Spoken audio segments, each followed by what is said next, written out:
Hello, everybody. This is Racquel Palmisi. Welcome to Wisdom Wednesday on 2/2/2022. It seems like a magical date. I don't think we'll have one like it for quite a while. And always in a moment like this, when something special comes up, it's really good to pause and take a breath and notice that there's something special. Some numbers are coming together that are beautiful and somehow important, and maybe perhaps they form a portal of specialness for Spirit to reach us and reach out to us. I like to look at it that way. My camera's a little... Okay, sorry about that. So, 2/22/2022 is the date of the year of many years. I think somebody said it will be 11 years before we see something like it again. So welcome here, welcome with me, welcome into this container of wisdom and connection. I would ask you to take some breaths with me. Drop in.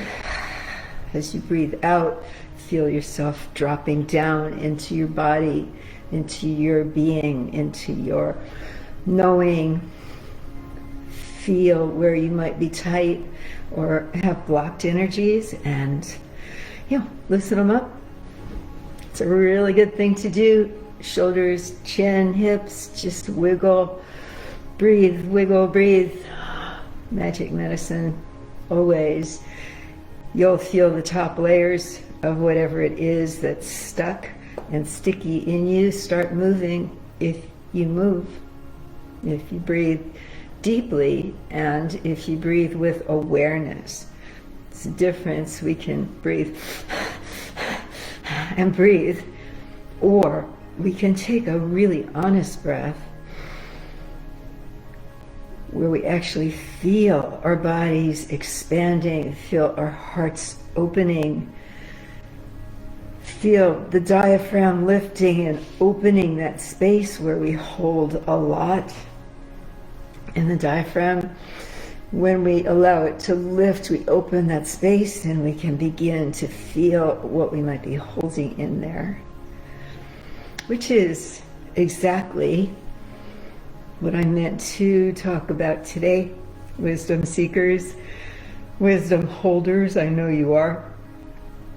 Because if you're seeking wisdom, you already have the wisdom to know that you're seeking it. It's just how it works, isn't it? So nice out breath. Feel the connection between us and between everybody else that might be live with us. I think I see some lovely people present with me, so hello everybody. Breathing in to whatever feels sticky, out of alignment. Be honest. Focus on it. Don't be looking at your phone while you're doing this, unless you're looking at me, which would be good. We're circulating energy together. I feel you. I know you. And I feel those who will be coming on after in their own time. Sometimes weeks, months, even years from now. Yes, I will be feeling you. And you will be feeling me, and that's really lovely, isn't it? So I'm just slowing down to drop in with you and asking you to drop in with me. Go ahead. Take a breath. Feel yourself part of a web of life that really does join us all. That we are sparkling bits of energy and humanity and spirit that light up that web, that matrix. In it, we are part of a large organism We make up this organism with all of creation. We're all very much connected in every way. But what has been coming up in the last few days in sessions and at my Spirit Lab workshop last night has to do with anxiety. Someone in a session said, I wish I could have just one day where I don't wake up with anxiety. I wish I could know what that feels like. To not wake up with that churning, with that to-do list in front of me that somehow I can never accomplish or sometimes even penetrate, with things that I overlooked or misspoke, or the constant queries of the mind. I wish I could just wake up and know what it feels like to not have that every day of my life. It was a profoundly sad and revealing moment.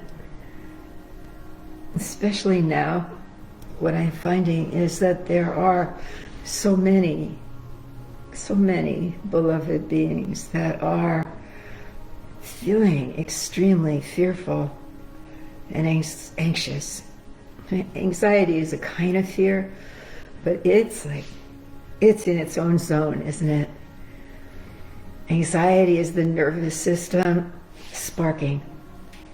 Anxiety is an ongoing kind of noise machine. It has its own vibration. Anxiety is fear mixed with self-condemnation. Anxiety is a feeling of entrapment, often, where we, in the anxious cycle, can feel like a mouse on a wheel, that we're just running and running and running and we're getting nowhere. If you have been experiencing this, especially during COVID, it seems to have sprouted wings during these last couple of years with people, especially the feeling of going nowhere, of being trapped, of parents with small children quarantined at home, the anxiety on all these different levels, people trapped into jobs where they can't take any sick time because there's no one to replace them. Healthcare workers trapped into the cycle of fear of bringing COVID home to their families and their elders. All kinds of things. People trapped in fear about the illness itself.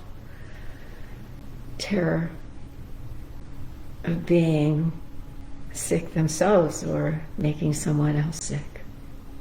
We really do care, as much as sometimes it seems like we're very self-centered and selfish. We actually care to the extreme, and it can shut us down. It can make us want to throw our hands up. But when we throw our hands up, anxiety flows right in through those hands. So what do we do with it? How do we process anxiety? We think we can just let it go.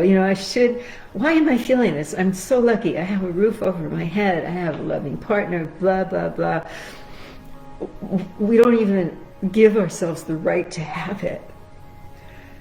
That's all I can say to that. It's like a vicious cycle, and it goes nowhere. So keep wiggling with me, would you? Let's keep moving this energy and tap into your own experiences of anxiety, of being worried. Ooh, there's lots to worry about right now on all levels. So we can either try to ignore it, which just represses the worry, or we can rise above it, which dissociates us from our feelings. Those are the two go-tos that we do, isn't it? Aren't they? Or we can figure out how to process it. So here's what's coming in about that. First of all, especially looking at morning anxiety, or the famous waking up at 2:45.6 in the morning, that's my time, or something related to that, with the bats flying around my head and churnings and self-name calling and whatever else. During the night when we're sleeping is when our brains get to process all that's going on in our life, especially during our day. So picture a room full of files, and at night all the energies in our mind, in our brain, in our bodies as well, are going through all those files, and they're filing away all the things that came up during the day.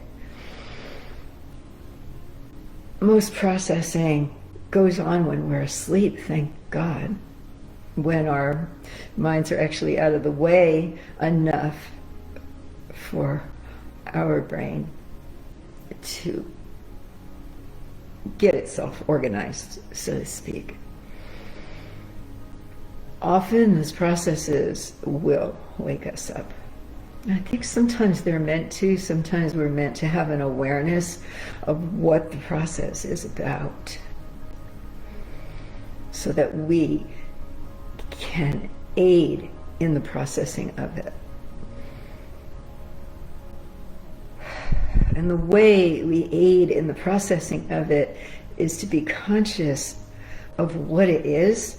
So I wake up at 2:30 in the morning worried that I haven't called somebody back, and oh my God, they've had a tremendous loss, and I was meant to call them and I just didn't get to it, and I forgot, and I want to throw up.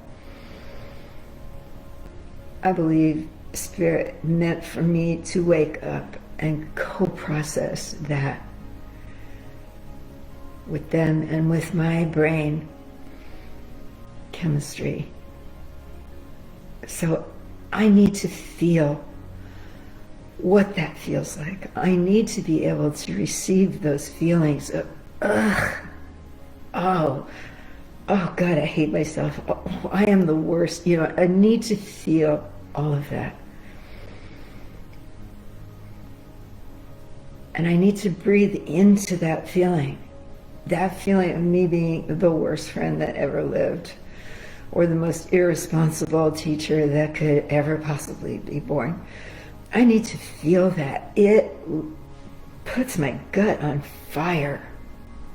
And I breathe into that fire. This is processing. I consciously stay with it. I communicate. I'm with it. I go into it. I breathe into it, and I feel the heat and the of it. And as I'm breathing, sounds might come out of me like ugh, or I might cry. Might get angry. Ever get angry at yourself? I'll answer for you. Yes, we all do it. It's no fun. Call ourselves every name in the book. But while this is happening, our brains, our minds are trying to process the emotional damage that is triggered by this.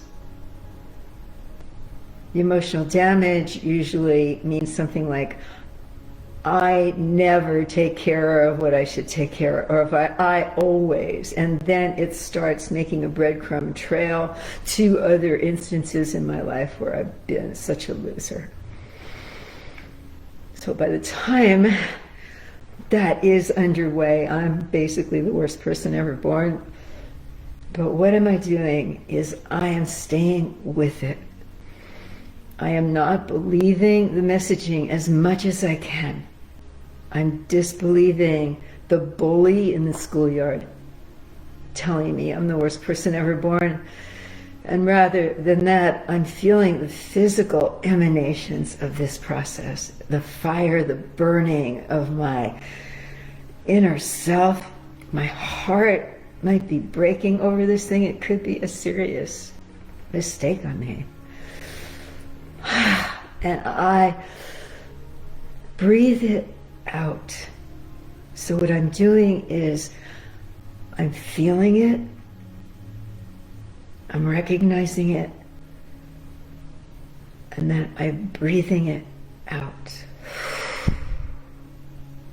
And I'm not in a fight with it.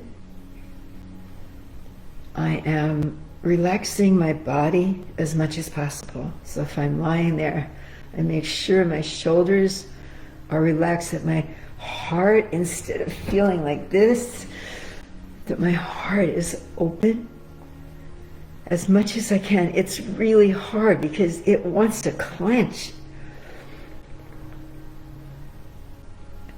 So I'm unclenching, I'm making myself available for the process. I'm saying yes to it, that I know this is a process. I'm not identifying with myself as being whatever this stuff is telling me I am.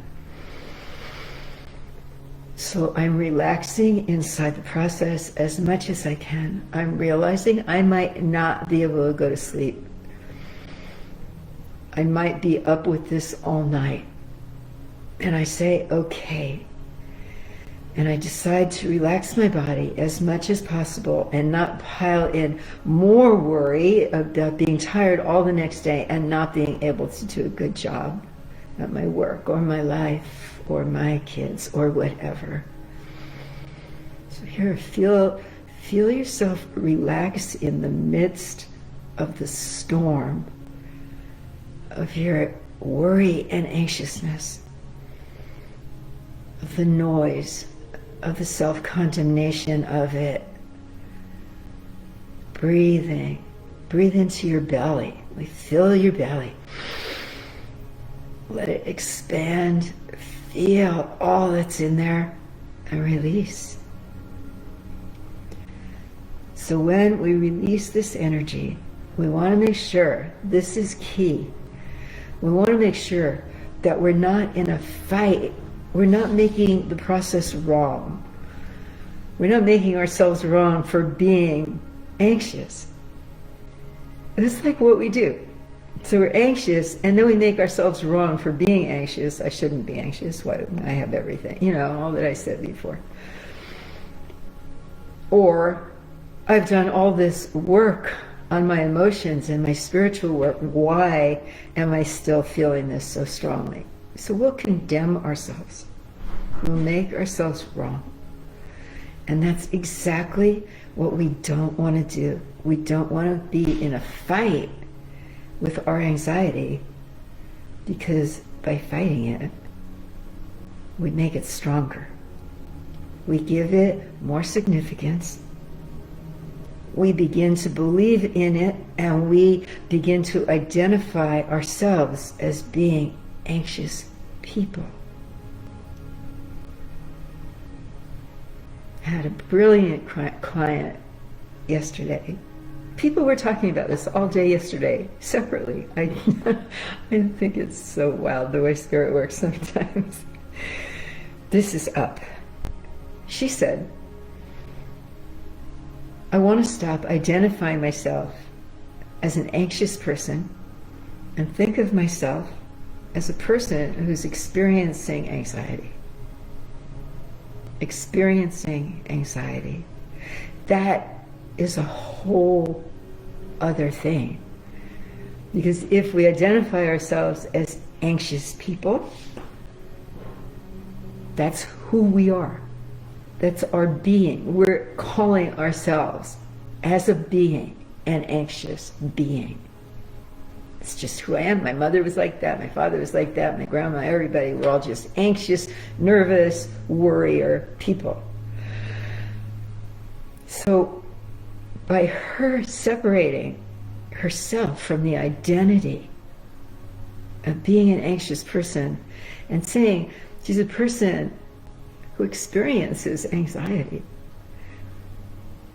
it is just a brilliant thing and so simple. Hard to do.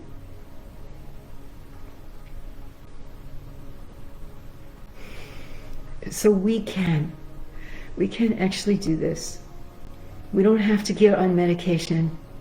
We don't have to make it wrong. We don't have to make ourselves feel sick or mentally ill or anything because we have this haranguing feeling in our nervous system, in our bellies, in our gut about worrying, anxious. We just really have to learn and practice letting it process and being with it, not fighting it, relaxing the body, letting the stuff come up, breathing into it, letting it go with grace, and maybe a prayer, and maybe some gratitude that we have agency in this. That we're not victims of it. We just haven't learned how to work with it yet. Be kind to you always, please. Mahalo, Kara. All my love to everybody. I will see you in 2 weeks.